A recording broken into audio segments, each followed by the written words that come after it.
ಚಿಕ್ಕಬಳ್ಳಾಪುರ ಜಿಲ್ಲೆಯ ಮಂಚೇನಹಳ್ಳಿ ತಾಲೂಕಿನಲ್ಲಿ ಆಡಳಿತ ಕೇಂದ್ರ ಕಟ್ಟಡವನ್ನು ನಿರ್ಮಿಸಲು ಗುರುತಿಸಿರುವ ಬುದ್ಧಿವಂತನಹಳ್ಳಿ ಸರ್ವೆ ನಂಬರ್ 43.5 ಎಕರೆ ಜಮೀನನ್ನು ಜಂಟಿ ಪರಿಶೀಲನೆ ಮಾಡುವ ಸಲುವಾಗಿ ಈ ದಿನ ಮಂಚೇನಹಳ್ಳಿಗೆ ಚಿಕ್ಕಬಳ್ಳಾಪುರ ಜಿಲ್ಲಾಧಿಕಾರಿಯಾದ ರವೀಂದ್ರ ಆರ್ ಹಾಗೂ ಸಂಬಂಧಪಟ್ಟ ಇಲಾಖಾಧಿಕಾರಿಗಳು ಭೇಟಿ ನೀಡಿ ಜಂಟಿ ವರದಿಯನ್ನು ನೀಡಲು ಪರಿಶೀಲನೆ ನಡೆಸಿದರು.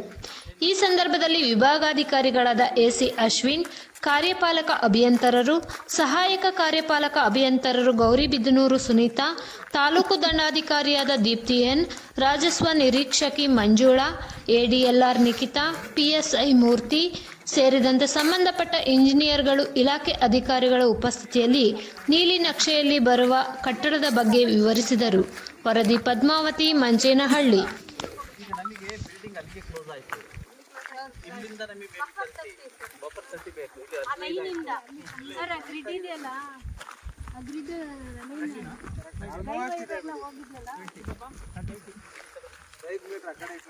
ಬರೀ ಅದೇ ನಮ್ದು ಮಾಡಿಸ್ದಂಗಿದೆ ನೋಡ್ರಿ. ಎಂದಾಗ್ತಾ ಇತ್ತು 9 ಮೀಟರ್ ಒಳಗೆ ಬಿಟ್ಕೋಬಹುದು. ಅಲ್ಲಿ ನೋಡ್ಕೊಂಡು ನಾವಿಷ್ಟು ಯೋಚನೆ ಮಾಡ್ತಿದ್ವಿ. ಈಗ ವೆಟರ್ನರಿ ಏನು ಹೆಂಗ್ ಬಿಲ್ಡಿಂಗ್ ಕಟ್ತಾರೆ? ಈ ಕಡೆ 30 ಮೀಟರ್, ಆ ಕಡೆ 30 ಮೀಟರ್ ಅಂದ್ರೆ ಎಲ್ಲಿ ಕಟ್ತಾರ ಅವ್ರ ಬಿಲ್ಡಿಂಗ್? ಮೋಸ್ಟ್ಲಿ ಅವ್ರದ್ದು ಬಿಲ್ಡಿಂಗ್ ಲೈನ್ ಆ ಕಡೆ ಇರುತ್ತೆ. ಆ ಕಡೆ ಇದೆಯಾ? ರೋಡ್ ಮೋಸ್ಟ್ಲಿ ಮಾಡ್ಕೊಂತಾ ಇದ್ದಾರೆ. ನೋಡ್ರಪ್ಪ, ಇದು ಮಣ್ಣೆಲ್ಲ ಸುಮ್ಮನೆ ತೆಗಿಯಕ್ ಬಿಡ್ಬೇಡ್ರಿ. ಇನ್ನ ಮತ್ತೆ ನಾವು ಲೋಡ್ ಮಾಡ್ಸಕ್ಕಾಗಲ್ಲ.